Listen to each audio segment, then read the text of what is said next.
પદથી મળેલી પ્રતિષ્ઠા સમય મર્યાદિત હોય છે, પણ સંબંધો, વ્યવહાર અને વ્યક્તિત્વથી મળેલી પ્રતિષ્ઠા પરમેનન્ટ હોય છે.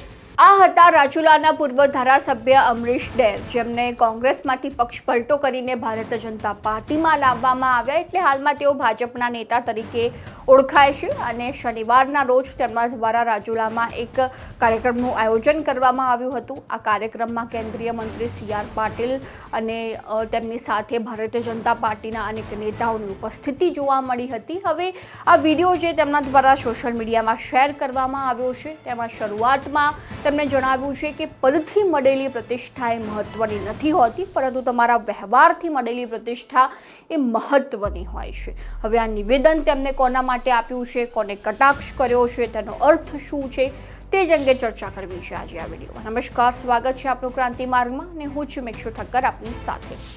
રાજુલાના એ પૂર્વ ધારાસભ્ય અમરીશ ડેર, જેઓ થોડા સમયથી ખૂબ જ ચર્ચિત જોવા મળી રહ્યા છે, કારણ કે જે સમયથી તેમના દ્વારા એ કાર્યક્રમને લઈને જે જાહેરાત કરવામાં આવી હતી અને તે સમયથી જ એવી ચર્ચાઓ છે કે અમરીશ ડેર એ વર્ષ 2027ની વિધાનસભાની ચૂંટણીની પૂર્વ તૈયારીઓ કરી રહ્યા છે કે રાજુલા બેઠક પરથી ભારતીય જનતા પાર્ટી મને ટિકિટ આપે. જ્યારે હાલમાં હીરાભાઈ સોલંકી રાજુલાના ધારાસભ્ય છે, તેમને રિપીટ ન કરવામાં આવે એવી ચર્ચા હાલમાં ચારે બાજુ ચાલી રહી છે કે અમરીશ ડેર એ અત્યારથી જ જે છે તે ટિકિટ મેળવવા માટેના પ્રયત્નો તેમને શરૂ કરી દીધા છે. અને તે વચ્ચે જ્યારે કાર્યક્રમનું આયોજન કરવામાં આવ્યું, જળ સંપત્તિનો એક કાર્યક્રમ હતો અને તેમાં ભારતીય જનતા પાર્ટીના અનેક નેતાઓ હતા અને તે સમય દરમિયાન સી.આર. પાટીલ દ્વારા એવું જણાવવામાં આવ્યું હતું કે મેં અમરીશ ડેરને કહ્યું હતું કે મેં એક બેઠક પર, એક ખુરશી પર તમારો જે છે તે રૂમાલ મૂકીને રાખ્યો છે. અને આ જાહેરાત બાદ, આ તેમના નિવેદન બાદ જે છે તે ચારે બાજુ લોકોમાં એ વાતચીત થવાની શરૂ થઈ ચૂકી હતી કે હવે સી.આર. પાટીલનો સંકેત શું છે.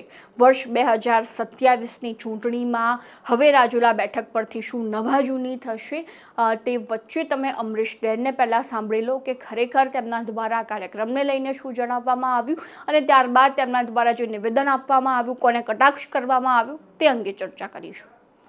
જે રીતે વાત કરવામાં આવે તો અમરીશ ડેર દ્વારા જે નિવેદન આપવામાં આવ્યું હતું પ્રતિષ્ઠાને લઈને, વ્યવહારને લઈને, તો ચારે બાજુ હાલમાં એવી ચર્ચાઓ છે કે ક્યાંક ને ક્યાંક એ રાજકારણને ટાંકીને જે છે તે નિવેદન આપવામાં આવ્યું છે. કારણ કે હાલમાં જે રીતે ભારતીય જનતા પાર્ટીમાં અમરીશ ડેર પાસે કોઈ એવો મોટો હોદ્દો નથી, સંગઠનમાં એવો કોઈ હોદ્દો નથી, રાજકારણની જો પક્ષની જો વાત કરવામાં આવે તો તેમની પાસે કોઈ એવો હોદ્દો નથી. હાલમાં તેઓ માત્ર એક ભારતીય જનતા પાર્ટીના નેતા તરીકે ઓળખાય છે, એક પક્ષ પલટુ નેતા તરીકે ઓળખાય છે, જે રાહ જોઈને બેઠા છે કે આવનારી ચૂંટણીમાં તેમને ટિકિટ મળશે કે કેમ. અને બીજી બાજુ રાજુલામાં સ્થાનિક કક્ષાએ પણ એવી ચર્ચાઓ છે કે હીરાભાઈ સોલંકી વર્સેસ અમરીશ ડેર જેવી સ્થિતિ જોવા મળી રહી છે કે હવે આગામી ચૂંટણીમાં હીરાભાઈ સોલંકીને બાકાત રાખવામાં આવશે કે કેમ, અમરીશ ડેરને ટિકિટ આપવામાં આવશે કે કેમ, અનેક ચર્ચાઓ ચાલી રહી છે. હવે તમને શું લાગી રહ્યું છે, ચોક્કસથી અમારા કોમેન્ટ બોક્સમાં જણાવી દેજો અને ખાસ